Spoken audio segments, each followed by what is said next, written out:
Okay, to start, here's my video outline. Everything you kind of need to read on it.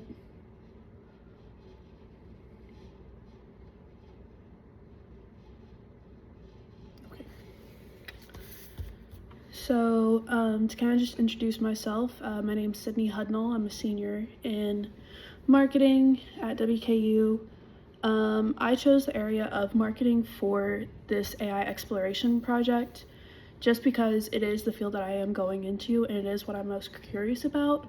And I think that AI is definitely going to affect my field very largely, as it already has the business field in general. The area that specifically interests me is I care more about generative AI because I'm doing strategic. I'm kind of worried about that kind of stuff because loss of jobs I feel like is a very big issue. But I just wanted to kind of research more and learn more about how generative AI and how AI in general was going to affect the business world as is. So there's two different kinds of AI. There's traditional application and then there's generative AI application.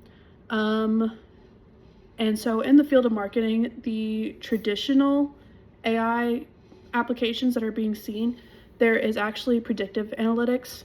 So they're using an algorithm to where they are able to look at consumers' buying habits, their behaviors, what they click on, what they click off of Fastly, pricing, everything like that. And they're able to actually customize promotions, recommendations, anything like that based on a person's specific buying patterns. Great examples of this is actually Target and Amazon. They will have their apps and people will search things, click on things, and then they'll look at that and they'll say, okay, this person has bought a lot of this. Maybe they'll be interested in this product because they coincide, or you need one to be able to use the other. And so that's kind of just a little bit of how predictive analytics work. Segmentation algorithm. So segmentation algorithm is pretty much where consumers and customers, they look at different kinds of customers and demographics that they have. So you can have based on age, based on athletics, things like that, location, anything like that. And so AI will be able to look at those segmentations and say, a great example being the energy drink business, who's buying our product the most? Who are we seeing an increase in sales from? College students. They don't have a lot of money. Maybe we need to cut back based on that segmentation. And then that money can change. Also, same thing for athletes. They prefer sugar-free options. So let's make more sugar-free options and then put them in areas closer to gyms and athletic areas.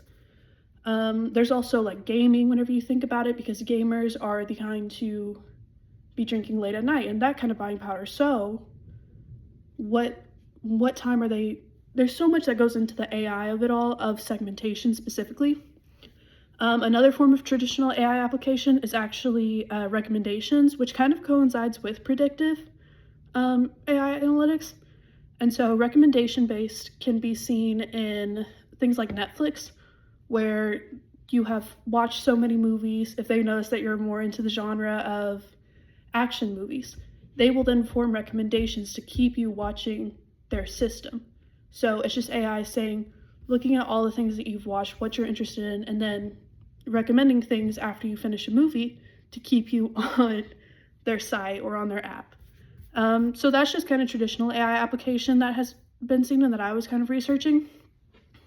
There's also generative AI, which is what I was more focused on and more intrigued by. So one of the generative AI tools that I was really interested in was content generation. I feel like as students, we're seeing a high level of content generation growing as we use it, because ChatGPT being one of the big ones, where they're able to copy marketing like analytics, they're able to copy blog posts, social media posts, emails, things like that, and rewrite it to where it could be used in a marketing standpoint. So if there's a competitor who has kind of come up with a popular formula for their social media posts, things like ChatGPT and other AIs can look at that and take it and redo it for the competitor and use that strategy moving forward. So that was one of the things that I found very interesting. Another one, visual content. One of the big ones that I kind of researched into was Adobe Firefly. It can take any kind of description of any kind of image or any kind of ad campaign that you would possibly want and be able to create a high definition, high quality image. And so for things like ad campaigns, that's kind of terrifying because a lot of the marketing that goes into that is in the whole process of looking at what consumers might be interested in, shooting videos, things like that. With AI, you can make an ad campaign image of some random person for a lot cheaper. And so that was also something very interesting. Customer service. Nowadays with AI and generative AI, you can put someone into a chat room of AI and it will be like a full-blown conversation with another person through AI. So you're not having to pay for a customer service like department at all, because you can have a chat room and they can answer questions, recommend products, help with any kind of repairs, anything like that, all without actually having to do human-based customer service. So that's kind of crazy to think about. Another thing is campaign design and marketing. So creating and building campaign designs based on marketing objectives and goals for a business. So a great example would be L'Oreal, the makeup company. They would be able to look at other marketing strategies used by other makeup companies that are working and say, this is a good way to then go into your marketing. So what kind of products to make, what kind of ways to get it out into the world, what kind of ads, where are you posting, where are the ads coming up at. It can create a campaign design completely for you, which is horrifying again. So that was some of the things I learned about generative AI and its applications. I also did the informal interview with two people who worked at BTR, which is Brian Tooley Racing, I believe. One of the people was my father, and I asked him about how he thinks that AI is going to change the business world, seeing as he's recently joined BTR. His actual title is BTR Product Development Manager. He's only had the job there for about 3 years, but he told me, he said, AI is completely changing everything in the world. I mean, products can be designed and given to engineers, and the engineers physically make it. But somebody who's having to design the project, that loses a bunch of jobs. And that's kind of where his field is, where he creates the product and physically makes it using Photoshop, whatever, and like all these different design spaces. And so that's kind of affecting his job as is. And he was recently actually fired from Holly, or let go. So I'm curious as to like if AI had anything to do with that. But anyways, he told me that especially in marketing, the fact that a lot of the different systems and the different departments are heavily based on things that AI is able to do, like generatively, from creating like strategic plans, from creating ad campaigns, image generation, all those things.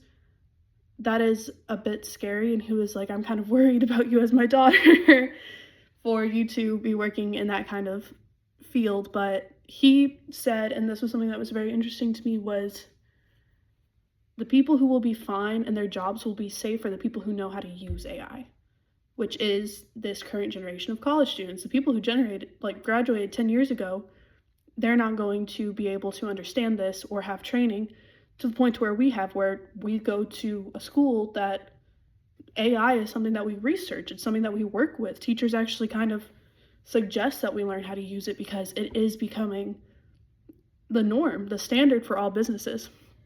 And then I also asked him if he could get me in contact with Brian Tooley, which is the owner of BTR. He's also an old family friend. He's amazing. But I asked him about how he was seeing AI challenge his whole industry, and they're in the racing and product modeling for different car parts and things like that. And he said that it wasn't quite reaching up to as much as what he thought it would, especially with the fact that, with cars, that is more engineering, that is more physical labor. But he was saying that like even their training system that they've been using, that they every single month they have to do certain forms of training just so that way for safety and legal reasons they're kept up to date on all those things. It is interesting because they're now making things with AI in their training videos from the company that they're using. And there's actually a whole training video separate on AI and how to use it and the dangers of it. And he said that he found that really interesting, and he is curious to see where we go in the next 5 years, seeing as the past 5 years, AI has gone from pretty much being like the traditional AI that we have been seeing to now this whole other form of generative AI, and what kind of power that kind of holds behind it. But yeah, so the reflection, the most interesting and surprising thing I think for me was the fact that traditional AI has been existing for years, a long time, but we've never noticed it or we've never thought of it. Like, at least for me, and I've been in the business world and I've been in high school and all these things, I didn't start using AI until last year, 2 years ago. And so seeing how traditional AI, like in Netflix, Amazon, recommendation, predictive, customer segmentation, all these different things, how it has affect the company and I'm sorry, not the company, but the industry. I find it really interesting, and that was kind of surprising, but the generative AI, that's a whole nother beast that we're currently learning about. My perspective on AI has kind of changed because I think that it can be used more as a tool than it can a crutch. I think that AI has now become something to where we're able to use it to help us in the future in creating more than compared to in the past. And the fact that we now have this can be really, really useful because it saves a lot of money. The issue being, of course, some of that money is taking away jobs from people. But I think that I'm not as scared about my position in marketing in comparison to AI as I was before this project, because AI is going to happen whether we want to or not. People still have to work in marketing, and people have to know how to use the AI tools. There still has to be management, things like that. And in the business industry, it's not going to solve all the issues because it will still make mistakes. It's not perfect. But knowing how to use it and being able to proof it, I think that that's what's most useful. So yeah, thank you. Appreciate you joining me, and have a good one.